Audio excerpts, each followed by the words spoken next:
Je suis Maureen Franchetot, je suis adjointe technique de recherche et de formation et je suis préparatrice en biologie. Je travaille dans le laboratoire neurobiologie expérimentale et clinique et principalement mon équipe on va travailler sur tout ce qui est lésions corticales au niveau du cerveau. Donc on va travailler sur les lésions qui se font à la surface du cerveau, on va dire, donc au niveau du cortex, et après on essaye de mimer la maladie de Parkinson où là ça va être une région un peu plus profonde du cerveau qui est lésée.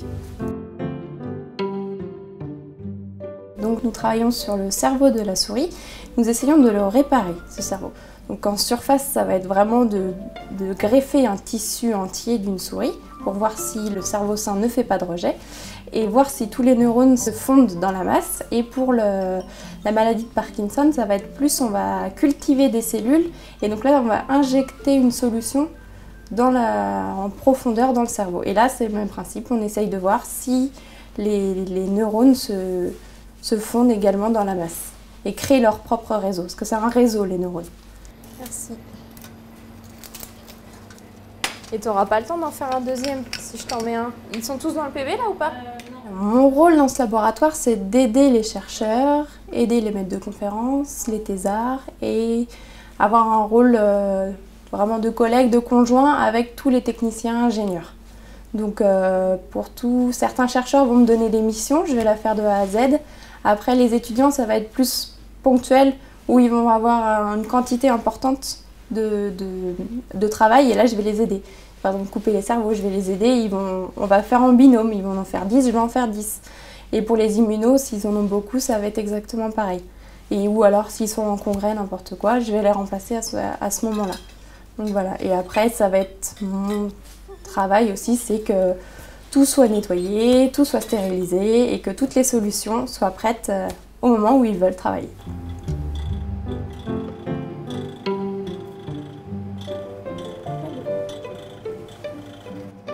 Mes journées sont toutes différentes, je peux faire exactement beaucoup de tâches dans une même journée. Donc couper le cerveau, ça va être le placer sur une platine qui est à -20 et après faire vraiment des tranches de 40 microns, donc récupérer toutes les tranches une par une et le mettre dans une solution dentifrice, on appelle, ce qu'on met au frigo après, au congélateur en attendant de pouvoir réaliser l'immunohistochimie. Et donc après les immunohistochimies en elles-mêmes, là on va faire différents bains, donc on va faire des rinçages, après on va faire une réaction anticorps-antigène, tout simplement, donc un petit anticorps primaire qui va reconnaître la molécule spécifique qu'on veut voir. Après, ensuite, une nuit d'incubation, on va mettre un petit anticorps secondaire qui là va fluorescer au microscope. Et donc voilà. Et ensuite, la grande étape on monte les petits cerveaux sur des coupes de microscope pour pouvoir aller les voir au microscope.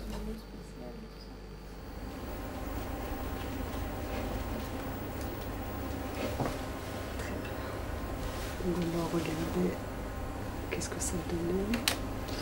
Avec les chercheurs, c'est deux mondes différents. Ils ont bien plus de connaissances que moi, mais il n'y a aucun problème. Je peux poser toutes les questions que je veux. Ils sont là pour répondre. Ils sont vraiment très gentils et non, ça se passe très bien avec les chercheurs. Dans ce cas-là, c'était un tissu qui avait été greffé. Mais on voit les cellules, voilà. Ça, oui. C'était des tissus en bloc. Oui, c'est ça, tissu en bloc. En bloc de tissu, et puis on voit très bien, les cellules sont bien marquées. Je vais au-delà de mon poste, je vais même sur des postes de microscopie et j'en ai pas les facultés, j'en ai pas... Voilà, mais j'y vais quand même et je veux voir, je veux comprendre et je veux savoir et j'aime vraiment apprendre, donc voilà. Et après, la curiosité d'un chercheur, c'est... On est obligé d'avoir cette curiosité, sinon on ne devient pas chercheur. Même si je suis recherche à la petite échelle, on est obligé d'être curieux de ce qu'on fait. Oui, je considère d'être un petit pilier de la recherche. Une petite main de la recherche.